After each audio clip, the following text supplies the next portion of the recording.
एक सवाल हमने ये भी पूछा था इस सर्वे में, पीरजादा से ममता को नुकसान होगा? हां कहने वाले 33% लोग हैं, नहीं कहने वाले 34% लोग हैं, और कह नहीं सकते की स्थिति में 33% लोग हैं। ये देखिए, ये आंकड़े जो आपके सामने हैं, जो मैं आपको दिखा रहा हूं। इसके बाद हमने एक और सवाल भी पूछा था, ये तो आपने देखा कि अब्बास सिद्दीकी फैक्टर को लेकर हां कह रहे हैं 33% लोग। इसके बाद हमने पूछा कि एमआईएम के चुनाव लड़ने से बीजेपी को फायदा होगा, यह सवाल भी हमने पूछा था। यह देखिए जवाब में क्या कह रहे हैं लोग। हां कहने वाले 39% लोग हैं, नहीं कह रहे हैं 35% लोग, और कह नहीं सकते वाला जो क्राउड है, जो भीड़ है, वो 26% ऐसे लोग हैं। सुमित, ये एक इंपॉर्टेंट चीज हो जाती है, मुस्लिम वोटर का क्या होने वाला है, क्योंकि बहुत बड़ा स्ट्रेंथ है टीएमसी का, ये जो 30-32% वोटर है।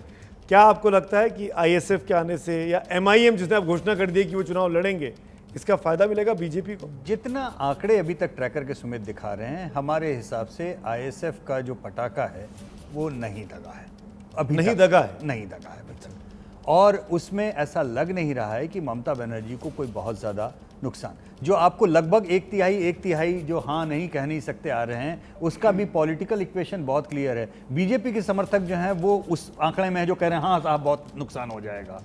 टीएमसी के और कांग्रेस के सपोर्टर्स कह रहे हैं कि नुकसान नहीं होगा, लेफ्ट के सपोर्टर ज़्यादातर कह रहे हैं पता नहीं होगा कि नहीं होगा। ये पूरे इसमें एक चीज़ बड़ी इंटरेस्टिंग है कि जो साइकोमेट्रिक अगर आप एनालिसिस की बात करें कि भाई लोग सोचने का तरीका या जवाब देने का तरीका, उसमें कांग्रेस के समर्थकों और टीएमसी के समर्थकों का काफी हद तक मिलता जुलता है, और लेफ्ट और बीजेपी के समर्थकों का काफी हद तक मिलता जुलता है।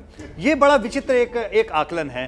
हम जब भी निकालते हैं कोई भी सवाल आप पूछिए तो एक उसी सवाल के ऊपर बीजेपी और लेफ्ट के समर्थकों का लगभग एक जैसी राय निकल के आती है, क्योंकि दोनों का विरोधी सेम है। जबकि कांग्रेस और टीएमसी के समर्थकों का एक जैसी राय निकल के आती है। मतलब जो यशवंत कह रहे हैं इसी से जुड़ा, आपने भी देखा हो कितनी बार ओवैसी से जब ये जर्नलिस्ट सवाल पूछते हैं कि आपकी कोई अंडरस्टैंडिंग है बीजेपी के साथ, तो ओवैसी बहुत अपसेट हो जाते हैं।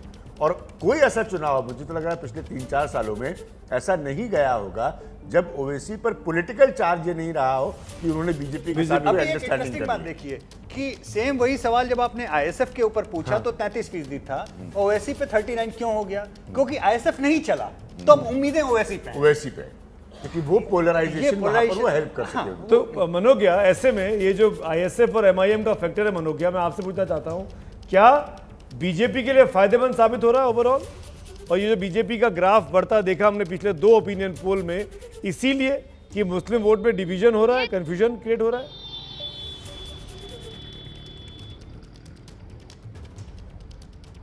मनोज्ञा, ध्रुवीकरण बहुत बड़ा इशू है। जय श्री राम जो 23 जनवरी को विक्टोरिया मेमोरियल से ममता बनर्जी ने ऑब्जेक्शन कर दिया, ये 2019 का पार्ट 2 था। लेकिन अगर हम इन सबको देखें, इन सारे आंकड़ों को देखें, तो इस समय 37 सीटों पर आईएसएफ है और 13 सीटों पर सिर्फ मुर्शिदाबाद में एआईएमआईएम। 50 सीटों का ये मिश्रण ये बहुत अच्छे से जानता है कि ये सबसे ज्यादा नुकसान टीएमसी का करेगा, इसलिए फायदा इसमें बीजेपी को होगा। लेकिन इसमें एक बात और है, वाम मोर्चा ने भले ही हाथ थाम लिया हो आईएसएफ का, लेकिन नाराजगी वाम मोर्चा में भी है कि आखिरकार हमें सेक्युलर का जो हमेशा एक तमगा हमारे साथ रहता था, अब उसी पर आरोप और खंडन करना बड़ा मुश्किल हो रहा है।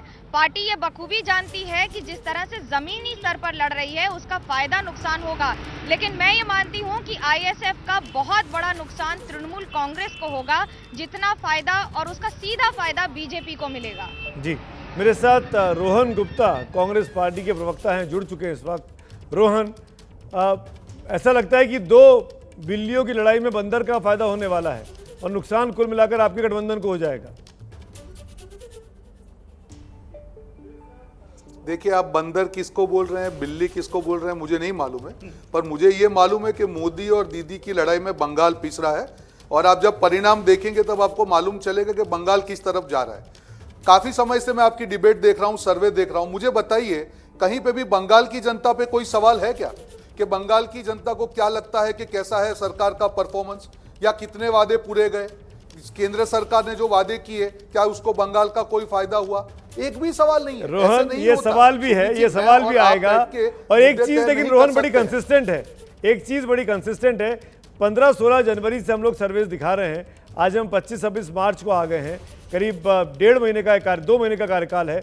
इसमें एक चीज बहुत कंसिस्टेंट है कि आप और आपका गठबंधन लगातार तीसरे नंबर पर धराशायी है। वो उठ ही नहीं पा रहा है, वो 30-40 सीटों के बीच ही रह जा रहा है, इतने सारे अलायंस करने के बाद भी। देखिए सुमित भाई, मैं वही बता रहा हूं कि जो असली मुद्दे जनता के मुद्दे हैं, जब परिणाम आएगा तभी आपको मालूम चलेगा। जैसे हमारी रैली अभी कल परसों हुई, अगर आपने उसको दिखाया होता तो मुझे लगता है कि आपके जो पोल है उसके ऊपर भी उसका असर दिखता। जितनी भी हमारी रैली हो रही है, जो ग्राउंड सपोर्ट हमको मिल रहा है, मैं आपसे विनती करना चाहूंगा, आपके रिपोर्टर अगर वो भी दिखाएंगे तो मुझे लगता है जनता तक सही पिक्चर पहुंचेगा। देखिए वहां पे बंगाल के मुद्दे पे चुनाव लड़ा जा रहा है, जनता परेशान है वहां पे। आप कितने भी अहंकार की बात करें, जो आपके यशवंत सर्वे आ रहे देशमुख हैं, कुछ जो भी बोलना चाह क्वेश्चन रहे हैं आप आपकी बात आंसर पे, दे रहे रोहन। हैं, सारे मिक्स यशवंत। क्योंकि जनता को ये पसंद नहीं है। कि आपकी बात ये भी मान ली कि जनता राज्य सरकार से परेशान है, जनता केंद्र सरकार से परेशान है, और आप इस मुद्दे पे चुनाव लड़ रहे हैं। खुदा न खास्ता अगर वहां पे एक हंग त्रिशंकु विधानसभा आ जाती है तो आप किसकी सरकार बनवाएंगे? और आपके पास है, मानिए सपोज कीजिए, जितना आप कह रहे हैं उससे ज़्यादा, जितना हम कह रहे हैं उससे 2-3 गुना ज़्यादा सीटें मिल जाती हैं और आप 60-70 तक भी सीटें ले जाते हैं, तो आप सरकार किसकी बनवाएंगे, बीजेपी की या ममता बनर्जी की? देखिए देशमुख जी, आपके काफी हमने सर्वे पास्ट में भी देखे हैं, बिहार में भी मैंने कई बार आपसे डिबेट किए, तभी आपको मैं वही बोलता था कि ये तय जनता करती है। मैं आपको ये बोलना चाह रहा हूं कि हम जिन मुद्दों पे चुनाव लड़ रहे हैं और जनता का हमको जो समर्थन मिल रहा है, ये नौबत ही नहीं आएगी। आप देखिएगा, हम भी यहाँ बैठे हैं, आप भी बैठे, कि हम डिबेट करेंगे।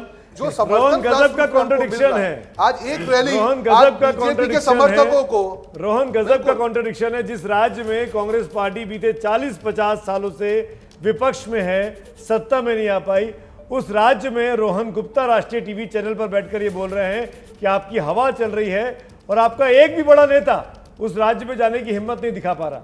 ना सोनिया जी, ना राहुल जी, ना प्रियंका जी। इनके एक नेता ने हमसे कहा था इस आपके चैनल पे कि कांग्रेस लीड लेगी जो हमारी गवर्नमेंट लोकल फॉर्मेशन लीडरशिप में। मैंने कहा मैं हिल जाऊंगा, जहां पे उन्होंने कहा आप हिल जाएंगे। मैं जवाब देना चाहूंगा। गवर्नमेंट फॉर्मेशन जी बोलिए, जवाब दीजिए।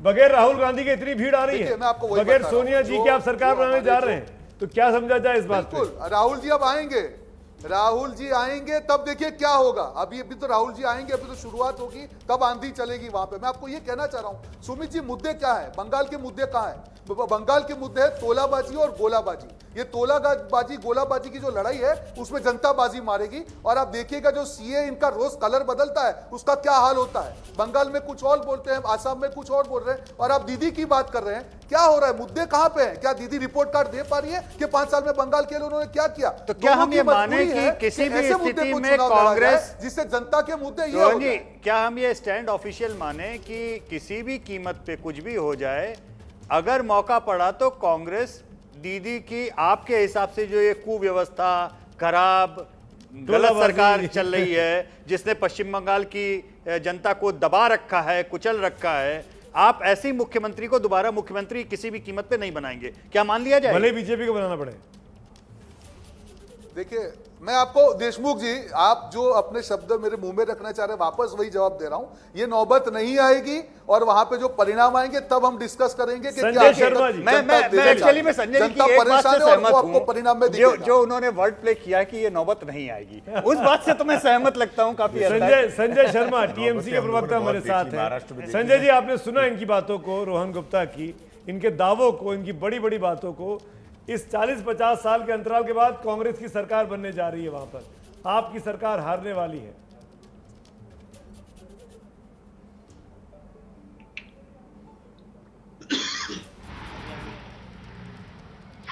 ये दोनों, ये कांग्रेस वामो गठबंधन और ये भारतीय जनता पार्टी, इन दोनों के जो नेता है, इनकी जमीनी स्तर पर उतनी पकड़ दिखती नहीं है।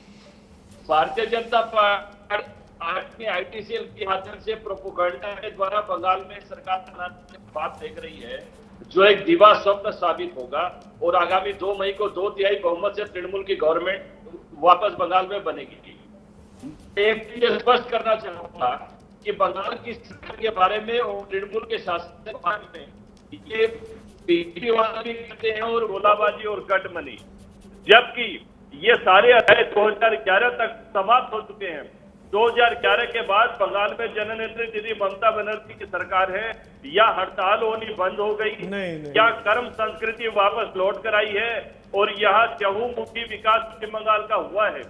2011 में पश्चिम बंगाल की जितनी राजस्व की जो तो प्राप्त होती थी, आज 2021 संजय जी आप जो वादे दावे कर रहे हैं, ये बीते 1.5-2 महीने से हम लोग सुन रहे हैं। अगले 1 महीने भी आपको और करना है। 8 फेज का चुनाव है। पहले चरण के लिए आज कल कैंपेन खत्म हो जाएगा। निखिल प्रसून बीजेपी के प्रवक्ता मेरे साथ हैं। आपकी बात सुनकर हाथ उठा रहे थे, लेकिन टोलाबाजी, मारपीट, हत्याएं, ये कड़वा सच है। इसको मानना होगा आपको संजय शर्मा। रोज टीवी पर हमारे तमाम रिपोर्टर्स, हमारे सहयोगी इसको झेलते आ रहे हैं, जूझते आ रहे हैं। निखिल प्रसून, आप कुछ कहना चाह रहे थे? जी नमस्कार। देखिए, पश्चिम बंगाल में जो सबसे बड़ा मुद्दा है वो लोकतंत्र का पुनर्स्थापन है। जिस तरह जो पंचायत चुनाव हुए, जिसमें कि 1/3 से ज्यादा जो उम्मीदवार हैं उन्हें पर्चा नहीं भरने दिया गया, उसके बाद एक हिंसा की राजनीति, जो हिंसा का तांडव हुआ, जिसके तहत हमारे 140 से ज्यादा कार्यकर्ता कालकलवित हो गए। और जिस तरह पाड़ा पाड़ा में, हर एक गांव में, हर एक गली में जिस तरह कटमनी के कल्चर को यहाँ संस्थागत स्वरूप दे दिया गया और भ्रष्टाचार को एक इंस्टीट्यूशनलाइज कर दिया गया, इसकी वजह से यहाँ की जनता त्राहिमाम कर रही है। आज देखिए, किसानों का जो 8400 करोड़ रुपया है उनके खाते में नहीं गया। आज देखिए कि जो ट्राइबल लोग हैं, कन्वेंशनली हमारे साथ रहे हैं और क्षमता के साथ हमारे पीछे अग्रसर है, जो मटुआ समाज है, जिनको कि हम लोगों ने नागरिकता देने का एक प्रावधान रखा, वो दलित भी है। हमारा जो CAA है, हमारी दलित विकास की अवधारणा को परिपोषित करता है, जिसमें कि तृणमूल कांग्रेस ने हमेशा अरंगा लगाया। तो ये सारी चीजें हैं, सारी चीजें हत्या हो जाती है वहां अपने पर, आप और उसके अंतिम चुनाव बंगाल में चल रहा है। चुनाव बंगाल में चल रहा है। Let him speak. Nikhil Prasoon ji को मैं आऊंगा, आप हाथ उठाइए, मैं आऊंगा आपके पास। एक के ऊपर एक बोलते हैं, समझ में नहीं आता है। वैसे ही सिग्नल का मैन्युफैक्चर्ड सिंपैथी, एक जो है कृत्रिम तरह का एक सिंपैथी गढ़ने का प्रयास किया गया, क्योंकि पश्चिम बंगाल की जनता काफी मैच्योर्ड है, इंटेलिजेंट है। उन्होंने इनका पूरा गेम प्लान समझ लिया है। आज जिस तरह से पैरा टीचर सड़कों पे बैठे, उन्हें सैलरी नहीं मिल रही, 7th पे कमीशन नहीं लागू हुआ, जिस तरह से किसानों के साथ जो चीजें हुई,